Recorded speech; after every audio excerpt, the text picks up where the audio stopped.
আমাদেরকে শত ব্যস্ততার মাঝেও জুমার মসজিদে একত্রিত করে দিলেন, তারই জন্য জানাই শুকরিয়া। সবাই বলি আলহামদুলিল্লাহ।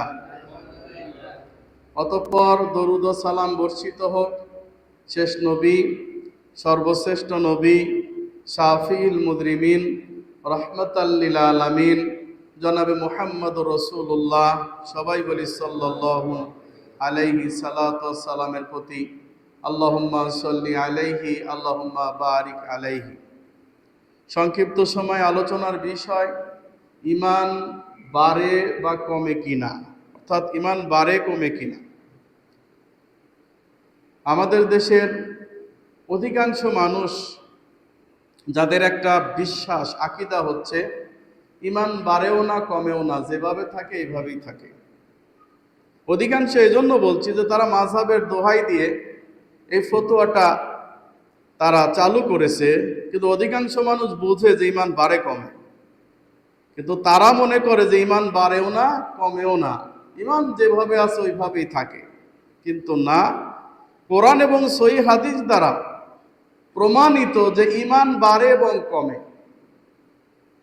দেখবেন যে লোকটা সারা জীবন অনেক অন্যায় জুলুম অত্যাচার করেছে, এক সময় সে আল্লাহর পথে ফিরে এসেছে, অর্থাৎ ঈমান তার জিরো হয়ে গিয়েছিল, আবার তার ঈমান ফিরে এসেছে, অর্থাৎ ঈমান বেড়ে গেছে।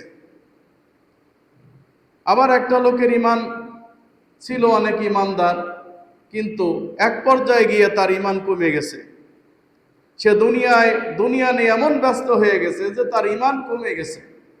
তো এইভাবে ঈমানের হ্রাস বৃদ্ধি ঘটে, তার প্রমাণ পবিত্র কোরআন এবং সহিহ হাদিসে ভুরি ভুরি রয়েছে। আল্লাহ সুবহানাহু ওয়া তাআলা বলছেন সূরা আনফাল ৮ নম্বর সূরার ২ নম্বর আয়াতে, ইন্নামাল মুমিনুনা আল্লাযীনা ইযা যুকিরাল্লাহু ওয়াজিলাত কুলুবুহুম ওয়া ইযা তুলিয়াত আলাইহিম আয়াতুহু যাদাতুহুম ঈমানাও ওয়া আলা রাব্বিহিম ইয়াতাওয়াক্কালুন। আল্লাহ বলেন ইন্নামাল মুমিনুনা আল্লাযীনা, মুমিন মূলত তারাই, বিশ্বাসী মূলত তারাই, আল্লাযীনা ইযা যুকিরাল্লাহু ওয়াজিলাত কুলুবুহুম, যখন তার সামনে মহান আল্লাহ সুবহানাহু ওয়া তাআলার নাম নেওয়া হয় তখন অন্তরটা তার ভীতকম্পিত হয়ে যায়। তার অন্তর ভয়ে বিদীর্ণ হয়ে যায় যে আমার মহান আল্লাহ সুবহানাহু ওয়া তাআলা, যিনি যা ইচ্ছা তাই করতে পারেন, যিনি যা খুশি তাই করতে পারেন। আপনারা ধান লাগিয়েছেন, আপনাদের ধান লাগানো কিন্তু আমি দেখে গিয়েছি, তাই না? তো আপনারা যখন ধানটা লাগাচ্ছিলেন দেখে গিয়েছি, এতদিন চলে গেছে, ধানের কোনো ক্ষতি হয় নাই, কোনো সমস্যা হয় নাই। মাত্র 2 দিন বা 1 দিনের ঝড়েতে বেশিরভাগ মানুষের ধানগুলা পড়ে গেছে, যাই নাই? এই যে এত পরিশ্রম করে এত কষ্ট করে আপনি ধানটি লাগিয়েছেন, ইচ্ছা করেছিলেন যে আশানুরূপ ফল পাবেন, কিন্তু দেখা গেল একটা সমস্যায় মাত্র 1 দিনের ঝামেলায় বা 2 দিনের ঝামেলায় ফসলগুলা ক্ষতিগ্রস্ত হয়ে গেল। আল্লাহ সুবহানাহু ওয়া তাআলা মুহূর্তের মধ্যে মানুষের উত্থান এবং পতন ঘটিয়ে দিতে পারেন, এটা আমাদেরকে বিশ্বাস করতে হবে। এজন্য আল্লাহ সুবহানাহু ওয়া তাআলার ভয় হৃদয়ে সব সময় রাখতে হবে। আর বিশ্বাসী মুমিন ঈমানদার তো মূলত তারাই যারা আল্লাহর নাম স্মরণ হলেই তাদের অন্তর ভীতকম্পিত হয়ে যায়। ওয়া ইযা তুলিয়াত আলাইহিম আয়াতুহু, আর যখন কোরআনের আয়াত তাদের সামনে পাঠ করা হয়, কোরআনের আয়াত যখন তাদের সামনে পাঠ করা হয়, যাদাতুহুম ঈমানাও ওয়া আলা রাব্বিহিম ইয়াতাওয়াক্কালুন, তখন তাদের ঈমান বেড়ে যায়।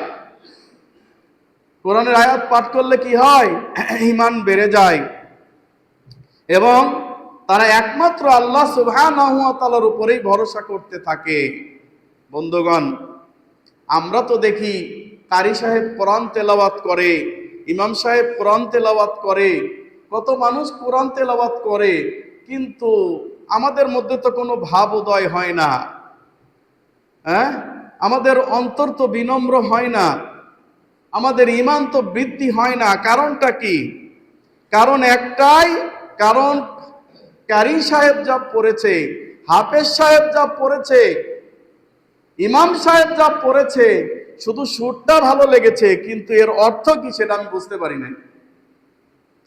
যদি আমি এটার অর্থ বুঝতে পারতাম, তাহলে অবশ্যই আমার ঈমান বেড়ে যেত, অবশ্যই আমার অন্তর বিনম্র হতো। সবাই বলছে মুহাম্মদ সাল্লাল্লাহু আলাইহি ওয়াসাল্লাম মক্কার পাদদেশে, তিনি মক্কায় গিয়ে সালাত আদায় করেন, তেলাওয়াত করেন। তার তেলাওয়াত শুনে শত শত মানুষ তার তেলাওয়াত শোনার জন্য, কোরআন শোনার জন্য লুকিয়ে চুরিয়ে তার কাছে কোরআন শিখে বা কোরআন শোনে। আবু জাহাল নিজেও তার কোরআন পড়া শুনতেন, পালিয়ে পালিয়ে শুনতেন, যাতে মানুষ বুঝতে না পারে, ধরতে না পারে। এমনি করে একটা লোক যখন রাসূলুল্লাহ সাল্লাল্লাহু আলাইহি সাল্লামের কাছে কোরআন তেলাওয়াত শুনতে গেলেন, তখন তিনি অবাক হয়ে গেলেন যে আমার কথাটা কিভাবে কোরআনে আসলো। সুবহানাল্লাহ। আরে আমি তো চেয়েছিলাম গোপনে মুহাম্মদ সাল্লাল্লাহু আলাইহি সাল্লামের কোরআন তেলাওয়াত শুনবো, এখন দেখি এই কথাটা আল্লাহ আমাকেই বলছেন। হে মানুষ, তুমি কি নিজে নিজে সৃষ্টি হয়েছো, না তুমি কারো সৃষ্টিকর্তা? বলো। কোরআনের আয়াত সুমধুর ভাবে আল্লাহ নবী পাঠ করছেন। লোকটা তখন থমকে গেল, কি বলে আল্লাহ? তুমি কি নিজে সৃষ্টি হয়েছো, নাকি তুমি কাউকে সৃষ্টি করেছো? সেই সৃষ্টিকর্তা আল্লাহর কাছে কি তোমাকে ফিরে যেতে হবে না? সুবহানাল্লাহ। এই ছোট্ট দুইটা বাক্য তার ঈমানের মোড় ঘুরে গেল, সে ইসলাম কবুল করে নিল। বলেন সুবহানাল্লাহ। আজকে আমাদের কত তেলাওয়াত করা হয়, কিন্তু তার যদি আমরা অর্থ বুঝতাম, তাহলে আমাদের কাছে কোরআন তখন প্রিয় হয়ে উঠতো এবং ঈমানটা আমাদের বেড়ে যেত এবং অন্তর বিনম্র হতো। এরপর আল্লাহ সুবহানাহু ওয়া তাআলা বলছেন জুমার সূরা 39 নম্বর সূরার 23 নম্বর আয়াতে, আল্লাহু নাযালা আহসানাল হাদিসি কিতাবাম মুতাশাবিহাম মাসানি তাখশাইরু মিনহু জুলুদুল্লাযীনা ইয়াখশাউনা রাব্বাহুম সুম্মা তালিনু জুলুদুহুম ওয়া কুলুবুহুম ইলা যিকরিল্লাহ যালিকা হুদাল্লাহি ইয়াহদি বিহি মান ইয়াশা ওয়া মান ইউদ্লিলুল্লাহু ফামা লাহু মিন হাদ। আল্লাহু নাযালা আহসানাল হাদিস, আল্লাহ উত্তম হাদিস নাজিল করেছেন। কি নাজিল করেছেন? হাদিস। হাদিস মানে কি? কোরআন। আল্লাহ কোরআনকে হাদিস বলেছেন। কোরআনের 14 জায়গায়। কয় জায়গায়? 14 জায়গায় আল্লাহ সুবহানাহু ওয়া তাআলা কোরআনকে হাদিস বলেছেন।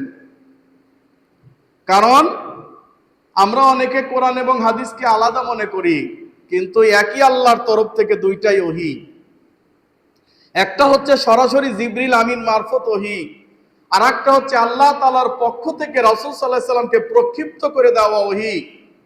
অনেকে বলেন কোরআন মানে হাদিস মানি না, ওই লোকটা হিন্দুর চেয়েও খারাপ, ওই লোকটা খ্রিস্টানের চাইতেও খারাপ, পৃথিবীর সব ধর্মের লোকের চাইতে ওই লোকটা খারাপ, কারণ সে কোরআন মানে হাদিস মানে না। কারণ 114টারও বেশি হাদিস আছে যেখানে আল্লাহ তাআলা নিজে বলেছেন, ক্বালা রাসূলুল্লাহ সাল্লাল্লাহু আলাইহি সাল্লাম, ক্বালা আল্লাহু তাআলা।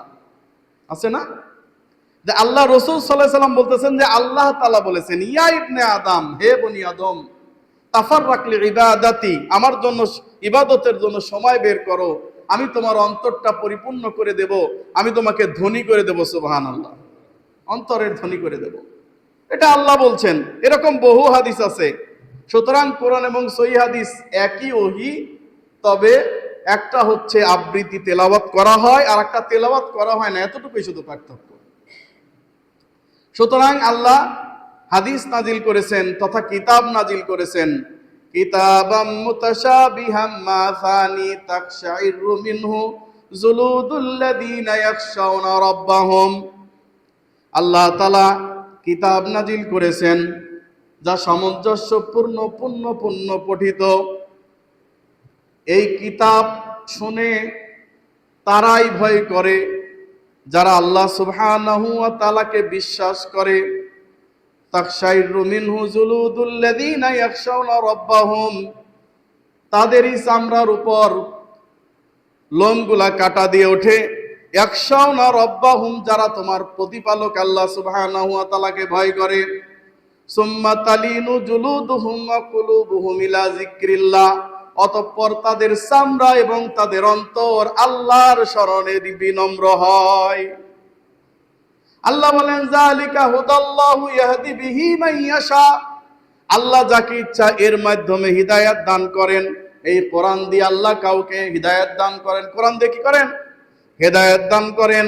ওমা ইউদলিলুল্লাহু ফামা লাহু মিন হাদ, এবং এই কোরআন দিয়ে আল্লাহ তাআলা কাউকে পথভ্রষ্ট করেন। আছে না? কোরআন দিয়েও কেউ হেদায়েতের পথে আসে, আবার কোরআন পড়ে কেউ গোমরা হয়ে যায়। কারণ কেউ যদি বলে যে আমি শুধু কোরআন মানি, হাদিস মানি না, তাহলে সে গোমরাহ। কারণ আল্লাহ সুবহানাহু ওয়া তাআলা বলছেন সূরা হাশর 59 নম্বর সূরার 27 নম্বর আয়াত, ওমা আতাকুমুর রাসূলু ফাখুযুহু ওমা নাহাকুম আনহু ফান্তাহু, আমার রাসূল যা দেন তোমরা তা গ্রহণ করো, আমার রাসূল যা তোমাদেরকে নিষেধ করেন তা থেকে বিরত থাকো। এটা কোরআনের আয়াত না? এটা কোরআনের আয়াত। আল্লাহ বলছেন আতিউল্লাহ ওয়া আতিউর রাসূল, আল্লাহর আনুগত্য করো এবং রাসূলের আনুগত্য করো।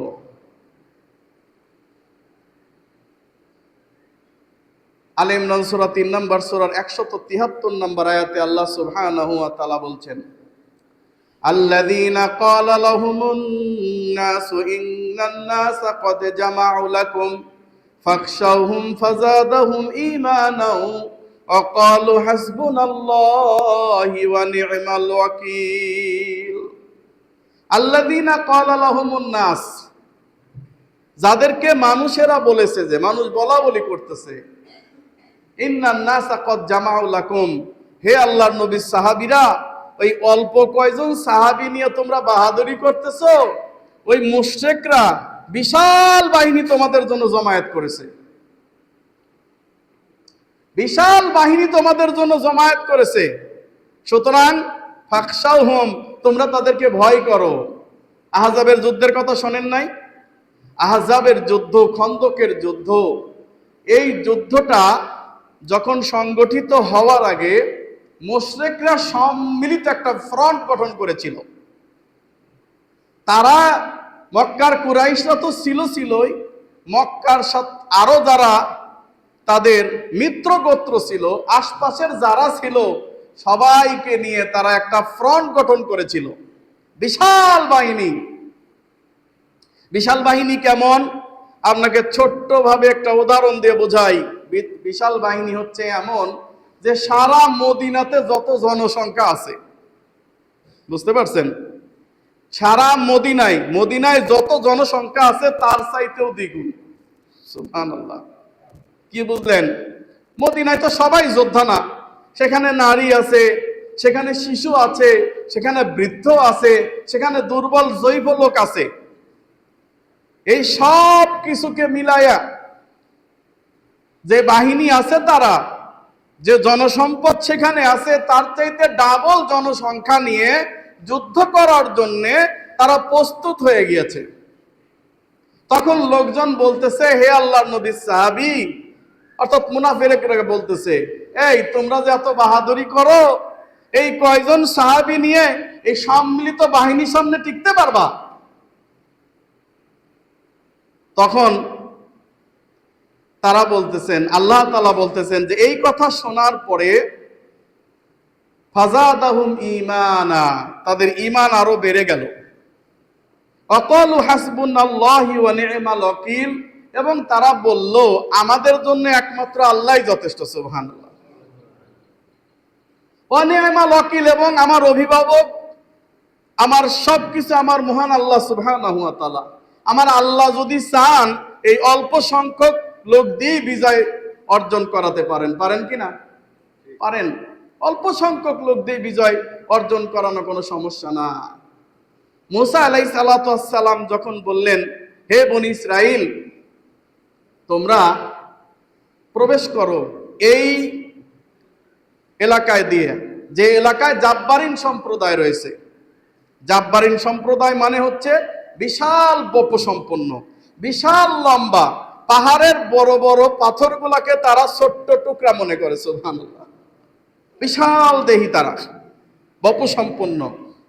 ওই যে দেখেন না মিশরের পিরামিড, বিজ্ঞানীরা আবিষ্কার করতে করতে হয়রান হয়ে গেছে, ওরা গবেষণা করতে করতে হয়রান হয়ে গেছে যে এই এত বড় বড় ইটগুলা, মানে কাঠামোগুলা, এত বড় বড় কাঠামোগুলা তারা কিভাবে এত উপরে তুলেছে। সুবহানাল্লাহ, বুঝতেই পারে না, এখনকার বিজ্ঞান পৌঁছতেই পারে না এই পর্যন্ত। এখন যদি ওই পিরামিড বানাইতে চায় সম্ভব না, কারণ এত উচ্চতা সম্পন্ন এবং এত ভারী একটা বস্তু একটার উপর একটা সাজিয়ে পিরামিড বানিয়েছে, কত শক্তি সম্পন্ন তারা ছিল। আমরা মনে করি আমাদের মোবাইল আছে, স্মার্টফোন আছে, আমাদের বিভিন্ন জিনিস আছে, ঘরে গেলে আমাদের ইলেকট্রিক চুলা, গ্যাসের চুলা, মসজিদের ভিতরে ঢুকলে এসি, আবার এই যে মাইক, কত কিছু আমরা আবিষ্কার করে ফেলছি। কিন্তু না, যে আল্লাহ তাআলা যে সম্প্রদায়কে ধ্বংস করে দিয়েছিলেন আমাদের চাইতেও বেশি আধুনিক সম্পন্ন ছিল তারা। সুবহানাল্লাহ, এখন বর্তমান প্রত্নতত্ত্ববিদরা পাচ্ছে সেগুলা খুঁজে খুঁজে খুঁজে। সুবহানাল্লাহ বিহামদিহি, সুবহানাল্লাহ। 2000 বছর আগে একটা কবর খুঁড়ে দেখে যে একটা ফোন, স্মার্টফোন। বুঝা, আপনি চিন্তা করতে পারছেন? 2000 বছর আগে কবরের ভিতরে দেখি স্মার্টফোন। মানে আমাদের এই স্মার্টফোন তো আমরা এই যে প্লাস্টিক দিয়ে বানাইছে বা আর কিছু কার্বন টার্বন দিয়ে, মানে এটা পুরাটাই লোহার বডি দিয়ে বানানো এবং খুব স্মার্ট। সুবহানাল্লাহ, তা আল্লাহ তাআলা কত জনপদকে এমন ধ্বংস করে দিয়েছে তার কোনো ইয়ত্তা নাই। আমরাও ধ্বংসের দ্বার প্রান্তে চলে এসেছি। দেখেন, কয়টা দিন কারেন্ট না থাকলে, আমি শুনলাম ফেসবুকে স্ট্যাটাস দিচ্ছে আপনাদের এখানে 3 দিন কারেন্ট ছিল না, তো পানি নাই। কেন পানি নাই? সবাই কারেন্টের উপর নির্ভরশীল, সবাই পাম্প বসিয়েছে, এখন আর হাত পাম্প নাই, যে কারণে কি অসুবিধার মধ্যে পড়ে গিয়েছি। তো যেভাবে বিশ্বের পরিস্থিতি যেমন চলতেছে, এখন যদি সত্যি সত্যি সম্পূর্ণ তেল আসা বন্ধ হয়ে যায়, বলেন মোবাইল চলবে? কারেন্ট না থাকলে আপনার পানি উঠাতে পারবেন? তার মানে সেই আগের জামানায় ফিরে যেতে হবে। রাসূলুল্লাহ সাল্লাল্লাহু আলাইহি ওয়াসাল্লাম বলতেন যে শেষ জামানায় মানুষ ঘোড়া দিয়ে, হাতি দিয়ে, তারপরে এই যে আপনার তরবারিতে যুদ্ধ করবে। ফিতনা এমন পর্যায়ে পৌঁছাবে যে সকালবেলা যেই ব্যক্তি মুমিন ছিল, বিকালবেলায় সে কাফের হয়ে যাবে। ফিতনা এমন পর্যায়ে পৌঁছাবে যে সহিহ মুসলিমের 2437 নম্বর হাদিস, সন্ধ্যাবেলায় যে মুমিন ছিল সকালবেলায় সে কাফের হয়ে যাবে এবং সে তার দিনকে বিক্রি করবে দুনিয়ার জন্য। দিনকে বিক্রি করে দেবে দুনিয়ার জন্য। দুনিয়ার জন্য আলেম দিন বিক্রি করবে। আর আরেকজন আলেম কি করবে? আল্লাহ নবী সাল্লাল্লাহু আলাইহি ওয়াসাল্লাম বলতেছেন শেষ জামানায় সবচাইতে প্রিয় সম্পদ, দামি সম্পদ, সবচাইতে দামি সম্পদ হবে একজন মুসলমানের জন্য হচ্ছে কিছু ছাগলের পাল, ভেড়ার পাল। সে সেটা নিয়ে চলে যাবে সেই বৃষ্টিস্নাত এলাকায়, পাহাড়ের দিকে যেখানে ঘাস জন্মায়, বৃষ্টি হয়। সে তার ঈমানকে বাঁচানোর জন্য ভেড়া ছাগল নিয়ে সে সেখানে চলে যাবে, আর পাহাড়ের উপর দাঁড়িয়ে হাইয়া আলাস সালাহ, হাইয়া আলাল ফালাহ বলে আজান দিয়ে সে নিজে সালাত আদায় করবে নিজের ঈমান বাঁচানোর জন্য। আর কিছু আলেম নিজেকে বিক্রি করে দিবে সমাজের কাছে, বিক্রি করে দিয়ে সেই টাকা পয়সা দিয়ে সে খুব সুন্দর চলবে। আর কিছু আলেম এই ফিতনা থেকে দূরে চলে যাবে। সুবহানাল্লাহ, এই সময় চলে এসেছে। তাহলে তাদেরকে ভয় দেখানো হলো, তোমাদেরকে বিশাল বাহিনী কিন্তু পরাস্ত করবে। এর মধ্যে আল্লাহ রাসূলুল্লাহ সাল্লাল্লাহু আলাইহি ওয়াসাল্লাম সবাইকে নিয়ে পরামর্শ করলেন, এত বড় বাহিনীকে ঠেকানো তো খুবই মুশকিল, কি করা যায়? সালমান ফারিসি রাদিয়াল্লাহু তাআলা আনহু তিনি পরামর্শ দিলেন, হে আল্লাহ রাসূল সাল্লাল্লাহু আলাইহি ওয়াসাল্লাম, 2 পাহাড়ের মাঝখানে আপনি খন্দক খনন করেন। অতঃপর 2 পাহাড়ের মাঝখানে খন্দক খনন করা হলো। বহু কষ্ট করে সাহাবীরা, খিদার কষ্ট করে, এটা অনেক কাহিনী আছে লম্বা চওড়া। অতঃপর সেখানে খন্দক খনন করা হলো। যুদ্ধের কৌশল হিসাবে তারা সম্মিলিত ফ্রন্ট বাহিনী নিয়ে এসে অস্থির হয়ে গেল। এ কেমন যুদ্ধবিদ্যা, আশ্চর্য! এখন তো ওই পারে যাওয়ার কায়দা নাই, এদিক দিয়ে গেলেও পাহাড়, ওই দিক দিয়ে গেলেও পাহাড়, পাহাড় ডিঙ্গিয়ে যাওয়া সম্ভব না, আর এদিকে খন্দক পার হয়ে যাওয়া সম্ভব না। কি করা যায়? তারা খুব সমস্যায় পড়ে গেল সম্মিলিত সেই বাহিনী। এই বাহিনীকে যখন মুমিনরা দেখতে পেল, তখন আল্লাহ তাআলা মুমিনদের সম্পর্কে বলতেছে সূরা আহজাব 33 নম্বর সূরার 22 নম্বর আয়াতে, ওয়ালাম্মা রাআল মুমিনুনাল আহজাব, যখন মুমিনরা ঈমানদারেরা এই বিশাল বাহিনী দেখতে পেল, ক্বালু হাযা ওয়াদানাল্লাহু ওয়া রাসূলুহু, তারা বলল আল্লাহ এবং তার রাসূল ওয়াদা সত্য করেছেন, এটাই তার প্রমাণ। ওয়া সাদাকাল্লাহু ওয়া রাসূলুহু, আল্লাহ এবং তার রাসূল সত্য বলেছেন। ওমা যাদাহুম ইল্লা ঈমানাও ওয়া তাসলিমা, আর এতে করে তাদের ঈমান বেড়ে গেল এবং আত্মসমর্পণ বৃদ্ধি পেল। বলেন সুবহানাল্লাহ। তারা সম্মিলিত বাহিনী দেখে ভয় পায় নাই, বরং তাদের ঈমান আরো বেড়ে গেছে। এবার আসেন, এখন মুশরিক বাহিনী, মক্কার কুফফার বাহিনী, সম্মিলিত বাহিনী এসে যখন দেখলো এই অবস্থা, এই অবস্থা থেকে এখন কি করা যায়? ওদের মধ্যে সবচাইতে শক্তিশালী বপু সম্পন্ন যোদ্ধা ছিল উদ। এই উদ তখন একজনকে সাথে করে আপনার খন্দকটা পার হয়ে গেছে। খন্দক পার হয়ে এইবার রাসূল সাল্লাল্লাহু আলাইহি সাল্লামের সাহাবীদেরকে চ্যালেঞ্জ করতেছেন, কে আছো, আসো আমার সাথে লড়বা।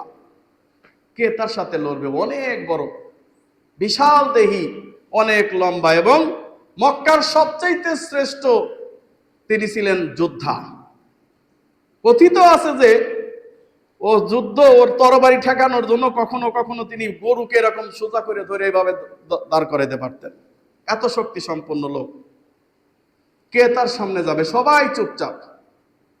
আলী রাদিয়াল্লাহু তাআলা আনহু বলছেন, আল্লাহ রাসূল, উট খুব আস্ফালন করতেছে, বলতেছে, এই তোমরা যদি কারো মায়ের দুধ পান করে থাকো তা আমার সাথে এসে লড়ো।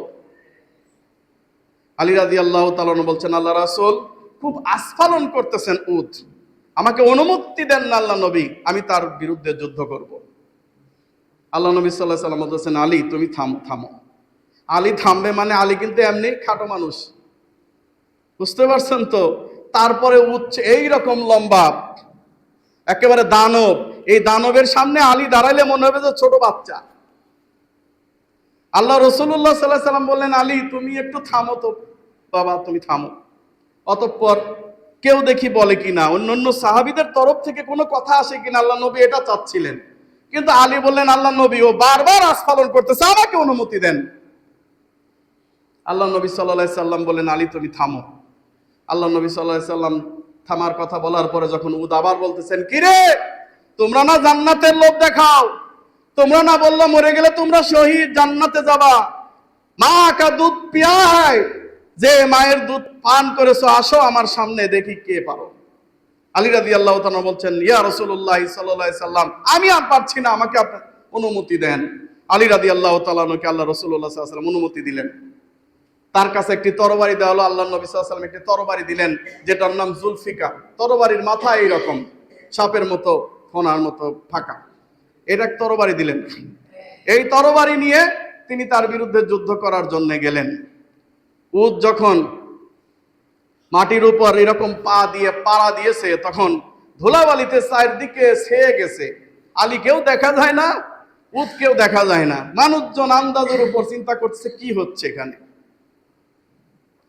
শুরু হয়েছে যুদ্ধ, বিশাল যুদ্ধ শুরু হয়েছে। দুইজনের তরবারির যুদ্ধ চলতে চলতে চলতে চলতে আলী রাদিয়াল্লাহু তাআলা এই তরবারির যুদ্ধ শেষ করে একটু পিছনে গেলেন। পিছনে গিয়ে দৌড়ে এসে একেবারে লাফ দিয়ে তার কাঁধের মধ্যে এসে চড়ে বসলেন। চড়ে একেবারে এমন ভাবে তার গলাটা ধরেছে, এত বড় দেহ সম্পন্ন মানুষ ধপ করে পড়ে গেছে মাটির মধ্যে। ওদের নিঃশ্বাস বন্ধ হয়ে যাচ্ছে। তখন সে চিন্তা করছে, কি অবস্থা, এই ছোট মানুষের কাছে আমার আজকে হার মানতে হবে। এজন্য সে অনেক চিন্তা ভাবনা করতে করতে অনেকগুলো থুতু মুখের মধ্যে এক জায়গায় করে আলী রাদিয়াল্লাহু তাআলার মুখে থুতু মারে। তখন আলী রাদিয়াল্লাহু তাআলার মুখে থুতু মারার পর আলী রাদিয়াল্লাহু সঙ্গে সঙ্গে তাকে ছেড়ে দেন, ছেড়ে দিয়ে সরে যান সামনে। তখন উদ বলতেছে, ভাস্তে, আমি তোমার চাচা, তোমার বাবার সাথে আমার খুব ভালো সম্পর্ক ছিল। আমি চাচ্ছিলাম যে আমি তোমাকে থুতু নিক্ষেপ করলাম যাতে করে তুমি আমাকে দ্রুত হত্যা করে দাও, কিন্তু তুমি তা না করে আমাকে ছেড়ে দিলে কেন? তখন আলী রাদিয়াল্লাহু তাআলা বললেন যে, দেখো, আমি এতক্ষণ আল্লাহর সন্তুষ্টির জন্য যুদ্ধ করতেছিলাম, আল্লাহর সন্তুষ্টির জন্য যুদ্ধ করতেছিলাম। এখন আমার মুখে তুমি থুথু মেরেছো। এখন যদি আমি তোমাকে হত্যা করি, তাহলে কিয়ামতের মাঠে যদি আল্লাহ জিজ্ঞাসা করে, আলী তুমি আমার সন্তুষ্টির জন্য তাকে হত্যা করো নাই, তুমি রাগের বশবর্তী হয়ে তাকে হত্যা করেছো, যদি আমাকে প্রশ্ন করে বসে, আমি কি উত্তর দেবো? সুবহানাল্লাহ, সুবহানাল্লাহিল আযীম। এর জন্য আল্লাহ নবী সাল্লাল্লাহু আলাইহি ওয়াসাল্লাম বলেন যে দেখো, কুস্তিতে কাউকে যদি হারিয়ে দেয়, সেই কিন্তু প্রকৃত বীর নয়। প্রকৃত বীর হচ্ছে সেই যে ব্যক্তি রাগের সময় নিজেকে সেলফ কন্ট্রোল করতে পারে, রাগের সময় যে ধৈর্য ধারণ করতে পারে, রাগকে যে কন্ট্রোল করতে পারে, রাগকে বশীভূত করতে পারে, সেই ব্যক্তিই হচ্ছে সত্যিকারের যোদ্ধা। হে উদ, আমি চেয়েছি যে তুমি আমাকে থুথু দিলা, আর এই কারণে আমি তোমাকে হত্যা করলাম। আমার রাগের বশবর্তী হয়ে যদি তোমাকে হত্যা করি, কিয়ামতের মাঠে আল্লাহর কাছে জবাব দিতে হবে। উদ বললেন, ঠিক আছে, তুমি কথা সত্য বলেছো, কিন্তু কিছুই করার নাই, আমি কখনো পিছে ফিরে যাওয়ার মানুষ না। আবারও যুদ্ধ শুরু হলো, আবারও যুদ্ধ শুরু হলো। অতঃপর আলী রাদিয়াল্লাহু তাআলা আনহু তাকে হত্যা করলেন। সুবহানাল্লাহি বিহামদিহি, সুবহানাল্লাহিল আযীম। তো এই যে আহজাবের যুদ্ধ, খন্দকের যুদ্ধ সংগঠিত হয়েছিল, উদ যখন হত্যা হয়ে যায়, তখন তাদের মধ্যে মনোবল সব শেষ হয়ে যায়। কারণ মেন যে সেনাপতি সেই শেষ, তাদের মধ্যে মনোবল শেষ হয়ে যায়। তারপরেও কিছুদিন সেই যুদ্ধ টেকানোর জন্য তারা কিছুদিন সেখানে অবস্থান করেছিল, কিন্তু আল্লাহ সুবহানাহু ওয়া তাআলা তাদেরকে ঝড় দিয়ে তাদেরকে সমস্ত তাঁবুগুলোকে লণ্ডভণ্ড করে দিয়েছিলেন। পরে তারা সেখান থেকে চলে যায়। ঈমান যদি সঠিক থাকে, ঈমান যদি আল্লাহর প্রতি আমাদের থাকে, আল্লাহ সুবহানাহু ওয়া তাআলা অবশ্যই আমাদেরকে সাহায্য করবেন। সুবহানাল্লাহ। আবু হুরায়রা রাদিয়াল্লাহু তাআলা বলছেন, রাসূল সাল্লাল্লাহু আলাইহি ওয়াসাল্লাম বলেছেন, হাদিসটির উল্লেখ রয়েছে সহিহ মুসলিমের 2574 নম্বর হাদিস এবং মিশকাতের 53 নম্বর হাদিস। বুখারীতে হাদিসটি উল্লেখ রয়েছে। রাসূলুল্লাহ সাল্লাল্লাহু আলাইহি ওয়াসাল্লাম বলেন, লা ইয়াজনি জানি হিনা ইয়াজনি ওয়া হুয়া মুমিন। কোন ব্যক্তি যখন জিনা করে, ব্যভিচার করে, তখন তার মধ্যে ঈমান থাকে না। ঈমানদার ব্যক্তি জিনা করতে পারে না, ব্যভিচার করতে পারে না, কারণ যখন সে ব্যভিচার করবে, তখন তার মধ্যে ঈমান থাকে না। হয়তো অনেকে বলতে পারেন যে অন্যায় করছি, জুলুম করছি, যাই করছি না কেন, জিনা করছি, আল্লাহর কাছে পরে মাপ চেয়ে নেব। মাপ চাওয়ার সময় তো লাগবে নাকি? আপনি যদি ওই অবস্থায় মৃত্যুবরণ করেন, তাহলে আপনার পরিস্থিতি কি হবে?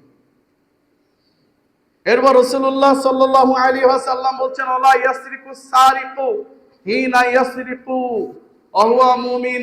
যেই ব্যক্তি চুরি করে, চুরি করা অবস্থায় তার মধ্যে ঈমান থাকে না। যদি তাই থাকতো, তাহলে মসজিদের সেট চুরি করে নিয়ে যেতে পারতো না, মসজিদের ব্যাটারি চুরি করতে পারতো না চোর, তাই না? অনেকে বলেন না যে চোরের কোনো ধর্ম নাই, এমনকি কোরআন একটার পর একটা কোরআন রেখে উপরে উঠে মাইক পেরে নিয়ে যায় চোর, এমন চোরের কোনো আসলে ধর্ম নাই। এজন্য আল্লাহ রাসূলুল্লাহ সাল্লাল্লাহু আলাইহি ওয়াসাল্লাম বলছেন, ওয়ালা ইয়াসরিকু সারিক হিনা ইয়াসরিকু ওয়া হুয়া মুমিন। যে ব্যক্তি চুরি করে, চুরি করা অবস্থায় তার ঈমান বাকি থাকে না। আমরা তো কোনো চোরকে, যদি কেউ রুটি চুরি করছে, কেউ আপনাদের ফসলের কেউ একটা কাঁঠাল চুরি করছে বা স্যান্ডেল চুরি করছে, তারে পাইলে উত্তম মাধ্যম দেয়, আছে না নাই? কিন্তু বাংলাদেশে বড় বড় চোরগুলা রয়েছে, তাদের বিরুদ্ধে আমরা কথা বলি না, বরং মসজিদে আসলে তাদের জন্য আমরা রাস্তা ছেড়ে দেই। বসেন বসেন, এমপি সাহেব আসছে, বসেন মন্ত্রী সাহেব আসছে, আছে না নাই? হ্যাঁ, বর্তমান সরকারের অধিকাংশই চোর, আছে না? এক তারেক রহমান ভালো থেকে কি করবে বলেন? সে যথেষ্ট ভালো থাকার চেষ্টা করতেছে, কিন্তু আশপাশের লোকজন যদি খারাপ হয়, তো উনি কি করবে বলেন? পরিস্থিতি মানে সব জায়গায় সিন্ডিকেট, তেলের সিন্ডিকেট তো আছেই, এই সিন্ডিকেটের কাছে সরকারও সিন্ডিকেট। মানে সরকার কি করলো, যে যখন তারা সিন্ডিকেট করেছে তেলের, তেল কিন্তু ঠিকই আছে, ঠিক মতো তেলও আসতেছে। বাংলাদেশে 53% তেল বাংলাদেশে অকটেন পেট্রোল হয়, এটা সবাই জানে, ঠিক আছে। এর পরেও তেলের সংকট, আর তেলের এই সংকটের সময় আবার দাম বাড়িয়ে দেওয়া হলো। তার মানে চান্স দেওয়া হলো যে তোমরা যা কারবার করবার কামাই করবার করে নাও ওইটুকের মধ্যে। এইবার কামাই করা তাদের শেষ, আবার নাকি তেলের দাম কমাইছে, শুনছেন নাকি? তেলের দাম আবার যেরকম ছিল সেরকমই নাকি করছে, আমি গতকালকে শুনলাম, এখন রিপোর্টটা সঠিক কিনা জানি না। তো তেলের দাম কমাইলেই কি আর বাড়াইলেই কি, কোনো লাভ হচ্ছে না, তো পরিস্থিতিতে একই পর্যায়ে রয়ে গেছে, কোথাও তেল পাওয়া যাচ্ছে না। হ্যাঁ, তেল পাইলেও ঘন্টার পর ঘন্টালে লাইনে দাঁড়িয়ে থেকে থেকে থেকে তারপর তেল আনতে হচ্ছে। মানে পুরা দেশি সিন্ডিকেট। আল্লাহ নবী সাল্লাল্লাহু আলাইহি সাল্লাম 1400 বছর আগে বলে গিয়েছেন, দেখো বাবা, চিন্তা করে দেখো, তুমি যদি খারাপ হও তোমার শাসকও খারাপ হবে। তুমি হাজার চিন্তা করে লাভ নাই, তুমি হাজার শাসককে বকা দিয়ে লাভ নাই। তুমি যেমন হবে তোমার শাসকও তেমন হবে। তোমার চরিত্র যদি খারাপ হয় তোমার শাসকের চরিত্রও খারাপ হবে। আমরা নিজেরা ভালো না, এজন্য শাসকও ভালো পাই না। যদি নিজেরা ভালো হই তাহলে শাসকও ভালো হয়ে যাবে। এই ঢং পাড়ার দায়িত্ব তার বিএনপি সরকার নেয় নাই, নিচে, এটা আমাদের দায়িত্ব। তো এখানে কোনো অন্যায় কাজ হলে, এখানে কেউ অপকর্ম করলে, এখানে কোনো সমস্যা হলে যদি আমরা সমাধান করতে পারি, তাহলে এইভাবে যদি প্রত্যেকটা গ্রাম, প্রত্যেকটা উপজেলা, প্রত্যেকটা জেলা যদি আমরা নিজেরা সেফ কন্ট্রোল করতে পারি, তাহলে দেখবেন পরিস্থিতি অনেক সুন্দর হয়ে গেছে, হবে না? আরে রাস্তা বানাচ্ছে সরকার, সেই রাস্তার পাশ দিয়ে আমি পুকুর বানায় রাখছি, আর এই পুকুরের সাইড বাঁধার দায়িত্ব সরকারের নাকি? হাসনাত আব্দুল্লাহ একটা কথা বলেছিল, তার কথা আমার খুব পছন্দ হয়েছিল, যে যারা এই পুকুরের পার বানায় রাখছে আর পার বাঁধে না, তাদের এই মাছগুলা বিক্রি করে পার বাঁধবে। উচিত তাই, এদের মামলা দেওয়া উচিত। যারা এই পুকুরের পার বাঁধে না, রাস্তার পারে পুকুর করছে, ভালো ভালো রাস্তাগুলা নষ্ট হয়ে যাচ্ছে। আবার কত হ্যাডাম দেখায়, স্কুল করেছে, কলেজ করেছে, বা মাদ্রাসা করছে, বা নিজের বাড়িঘর করছে, পানিটা রাস্তার মধ্যে ছেড়ে দেয়। আস্তে আস্তে সেই রাস্তা ড্যামেজ হয়ে যায়। কিছুদিন পর সেই রাস্তা দিয়ে চলাফেরা, হাজার হাজার মানুষ সেখান দিয়ে চলাফেরা করে, সেই রাস্তা নষ্ট হয়ে গেছে। এগুলা কি সরকার করে নাকি আমরা করি? জাপানে যান, জাপানের বাচ্চাদের শিশুকালে 5 থেকে 6 বছর পর্যন্ত বই টাচই করতে দিবে না। আর এখন আমাদের 4-5 বছরের বাচ্চার এত পরিমাণ বই যে তার চাইতে বইয়ের ওজনই বেশি। জাপানে তাহলে এই কয়টা দিন, 4-5-6 বছর কি ঘোড়ার ডিম শিখায়? প্রশ্ন আসতে পারে। শিখায়, তাদেরকে নিয়মানুবর্তিতা শিখায়, শৃঙ্খলা শেখায়, আদব শেখায়, ময়লা পরিষ্কার করা শেখায়, রান্না করা শেখায়, কাজ কারবার যা যা প্রয়োজন সেগুলা তারা শেখায়। আর আপনার সন্তানকে যদি আজকে মাদ্রাসা বা স্কুলে একদিন ঘর ঝাড়ু দেওয়ানো হয়, তাহলে পরের দিন আপনি দল বল নিয়ে সেই মাদ্রাসা বা স্কুলকে বিরাট তাকে শেষ করে দিবেন, আছে না? আমরা যখন ছোটবেলা থেকে নিয়মানুবর্তিতা না শিখবো, তখন আমাদের পরিস্থিতিটা এমনই হবে। আমার এলাকা সুন্দর রাখা, পরিষ্কার রাখা আমার দায়িত্ব, কিন্তু আমি সেটা করতেছি না। আমি রাস্তার পাশে ময়লা রাখতেছি, রাস্তাকে ময়লা করতেছি। অথচ রাসূলুল্লাহ সাল্লাল্লাহু আলাইহি সাল্লাম বলেন, সহিহ বুখারীর 6364 নম্বর হাদিস, কেউ যদি রাস্তা দিয়ে যায় আর সেখানে যদি রাস্তায় প্রতিবন্ধক কোনো কিছু থাকে, কাটা দেখে, বা কোনো গাছ পড়ে আছে, বা ইট পড়ে আছে, মানুষের অসুবিধা হতে পারে, এটা যদি সে নিয়ে ফেলে দেয়, তাহলে সে ইমানের 70 প্রকারের মধ্যে 1 প্রকার ইমান তার বৃদ্ধি পেয়ে গেল। বলেন সুবহানাল্লাহ।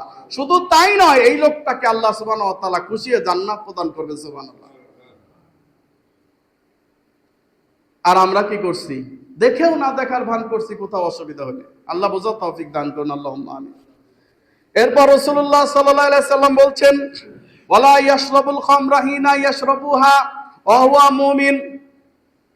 কোন ব্যক্তি যখন মাদক পান করে, মাদক খায়, তখন তার মধ্যে ঈমান থাকে না।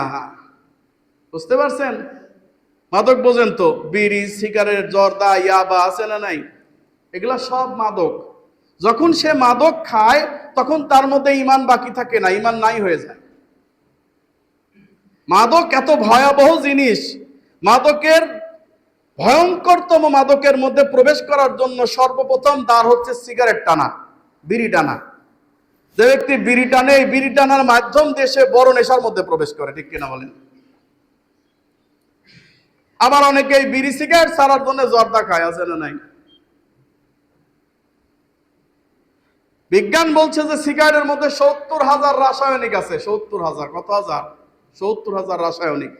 একবার কেউ সিগারেট ধরাইলে তার ভিতরে প্রবেশ করে, ফুসফুসের মধ্যে ডাইরেক্ট প্রবেশ করে ফুসফুসকে প্রথম আক্রান্ত করতে থাকে।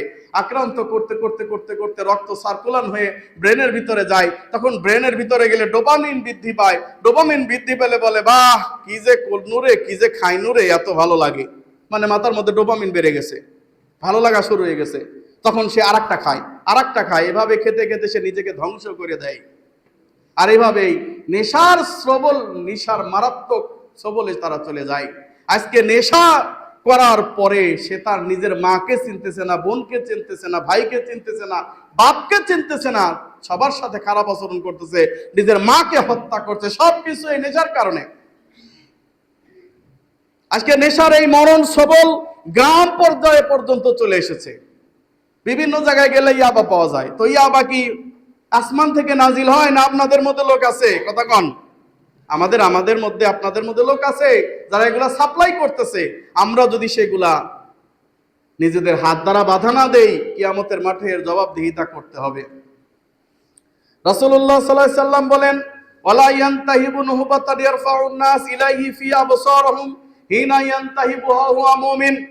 যে ব্যক্তি ডাকাতি করে, ছিনতাই করে, মানুষের সামনে ছিনতাই করে নিয়ে চলে যায়, যখন সে ছিনতাই ডাকাতি করে তার মধ্যে ঈমান বাকি থাকে না। ওয়ালা ইয়াগুল্লু আহাদুকুম হিনা ইয়াগুল্লু হুয়া মুমিন। কোন ব্যক্তি যখন আমানতের খেয়ানত করে, গনিমতের মাল খেয়ানত করে, তার মধ্যে ঈমান বাকি থাকে না। আল্লাহ রাসূলুল্লাহ সাল্লাল্লাহু আলাইহি সাল্লাম বললেন, ফা ইয়াকুম, সুতরাং এই গুনাহ থেকে, এই পাপ থেকে তোমরা বিরত থাকো। এই হাদিসের ব্যাখ্যা বলছেন ইবনে আব্বাস রাদিয়াল্লাহু তাআলা আনহু, মিশকাতের 54 নম্বর হাদিসে উল্লেখ রয়েছে। ইবনে আব্বাস রাদিয়াল্লাহু তাআলা আনহু বলেন, লা ইয়াকতুলু হিনা ইয়াকতুলু, কোন মানুষ যখন মানুষকে হত্যা করে তখন তার মধ্যে ঈমান বাকি থাকে না। ক্বালা ইকরামা কুলতু ইবনে আব্বাস। এবার ইকরামা রাহিমাহুল্লাহ ইবনে আব্বাস রাদিয়াল্লাহু তাআলা আনহুকে বললেন, আল্লাহ, হে ইবনে আব্বাস রাদিয়াল্লাহু তাআলা আনহু, আপনি যে বললেন যে তার ঈমান বাকি থাকে না, তাহলে ঈমানটা যায় কই? কথা বলছেন নাই? জিজ্ঞাসা করতেছে যে আপনি যে বললেন যে ঈমান বাকি থাকে না, তাহলে ঈমানটা যায় কই? তখন ইবনে আব্বাস রাদিয়াল্লাহু তাআলা আনহু বললেন, হাকাযা ওয়া শাব্বাকা বাইনা আসাবিহি সুম্মা আখরাজাহা। তিনি একটি বোঝালেন এইভাবে যে দেখো, এই যে আমার আঙ্গুলের দিকে খেয়াল করো, এইভাবে আছে, তার মানে তার মধ্যে ঈমান আছে। অতঃপর যখন এইভাবে চলে যায় তখন তার মধ্যে ঈমান বিচ্ছিন্ন হয়ে যায়। কি হয়ে যায়? এইভাবে বিচ্ছিন্ন হয়ে যায়।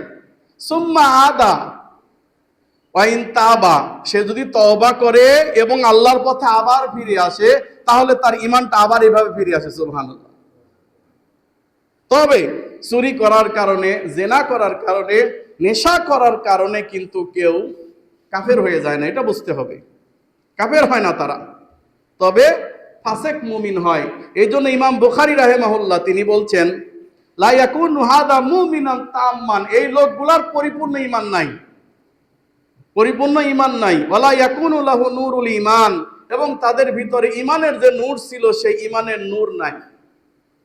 এই ঈমানের নূর না থাকার কারণে, আর পরিপূর্ণ ঈমান না থাকার কারণে তারা চুরি করছে, তারা জেনা করছে, তারা মাদকাসক্ত হচ্ছে, তারা আমানতের খেয়ানত করছে, তারা ছিনতাই করতেছে, ডাকাতি করতেছে, কারণ তাদের ভিতরে সেই ঈমান নাই। আল্লাহর নবী সাল্লাল্লাহু আলাইহি সাল্লামের যুগে একজন সাহাবীকে, যাকে বলা হতো হিমার মানে গাধা। কেন গাধা বলা হতো? কারণ ওই লোকটা মানুষকে খুব হাসাইতে পারতো, খুব হাসাইতো। আর সে মদ পান করত। আল্লাহর নবীর যুগে কি মাদক পান করত, নেশা পান করত।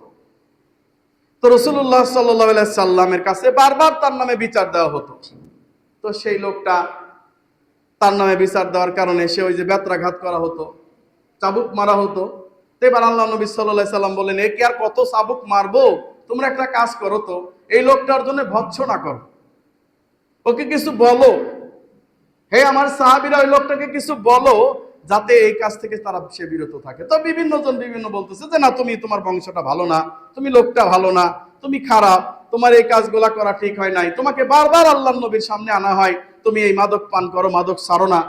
বারবার এই কথাগুলা মানুষজন বলতে লাগলো। আর একটা লোক বলল, লাআনাতুল্লাহু আলাইক, তোর উপর আল্লাহর অভিশাপ, তোর উপর আল্লাহর অভিশাপ। আল্লাহ নবী বলে, রিল্যাক্স, থামো থামো, কি বললে তুমি, কি বললে তুমি, কি বললে তুমি?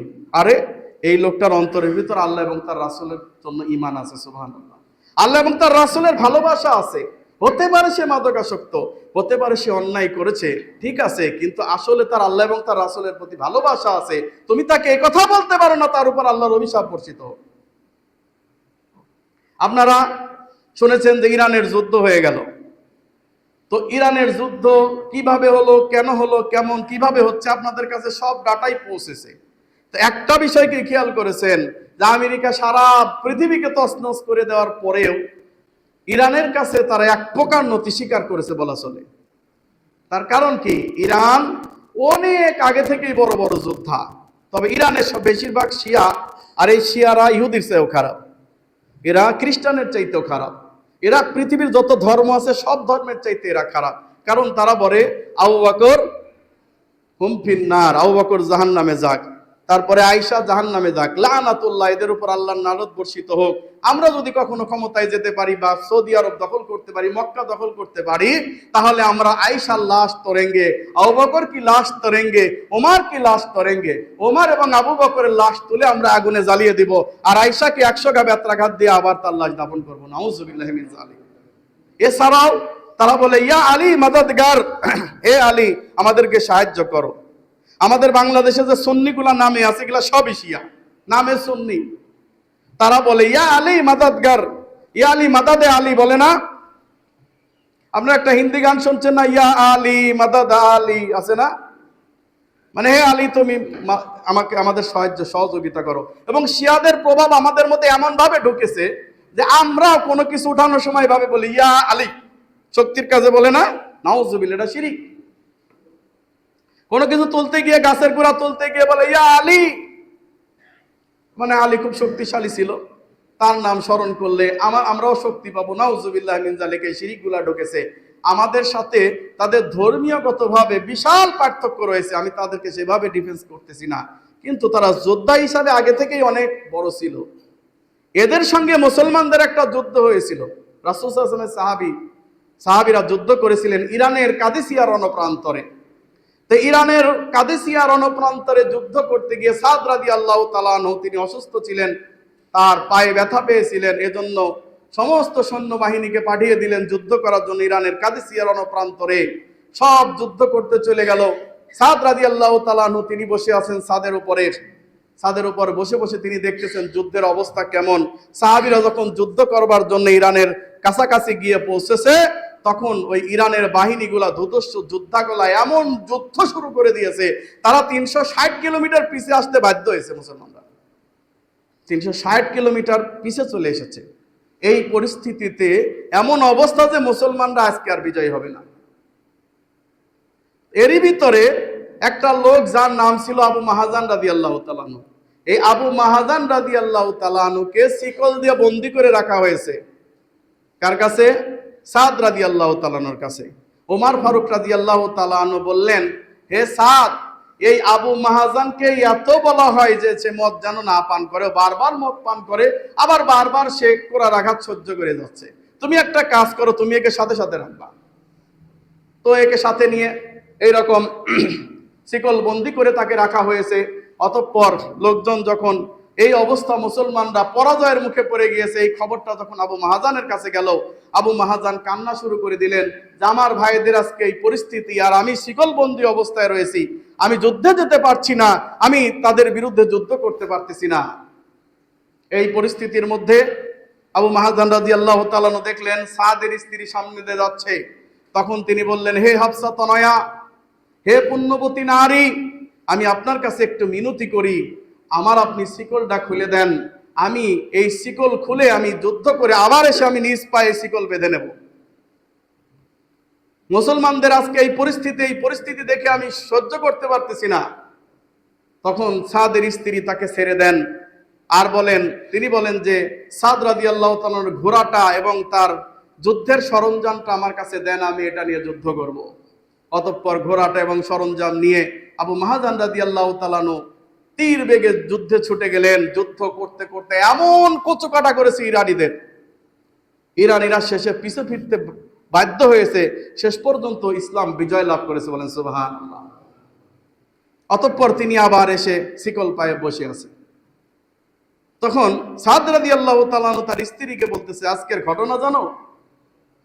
আল্লাহ তাআলা ফেরেশতা নাজিল করেছিলেন, আর এই ফেরেশতা আমারই ঘোড়া, আমারই যুদ্ধ সরঞ্জাম নিয়ে যুদ্ধ করেছে, আর মুসলমানরা বিজয় হয়েছে, সুবহানাল্লাহ। তখন তার স্ত্রী বলতেছে মুচকি হেসে, সে তো আসলে আল্লাহর ফেরেশতা না, সে হচ্ছে আমাদের আবু মাহাজান। অতঃপর ঘটনাটা তাকে বলা হয়। তিনি তখন সাদ রাদিয়াল্লাহু তাআলা আনন্দে চিৎকার করে উঠলেন, আর কেঁদে কেঁদে বললেন, এই লোকটাকে আর বেঁধে রাখা যাবে না। তিনি ওমর রাদিয়াল্লাহু তাআলার কাছে চিঠি লিখলেন।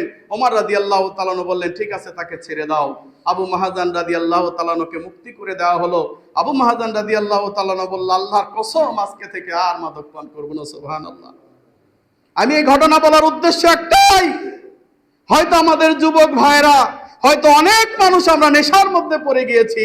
ঈমান যদি জাগ্রত হয়, একবার যদি ঈমান বেড়ে যায়, ইনশাআল্লাহ তাআলা তারা ইসলামের জন্য কিছু করতে পারবে ইনশাআল্লাহ। আল্লাহ আমাদের যুবক ভাইদেরকে, আমাদের সবাইকে ইসলামের জন্য কবুল করে নেন, আল্লাহুম্মা আমিন। বারাকাল্লাহু লানা ওয়া লাকুম ফিল কুরআনিল আযীম ওয়া নাফা'না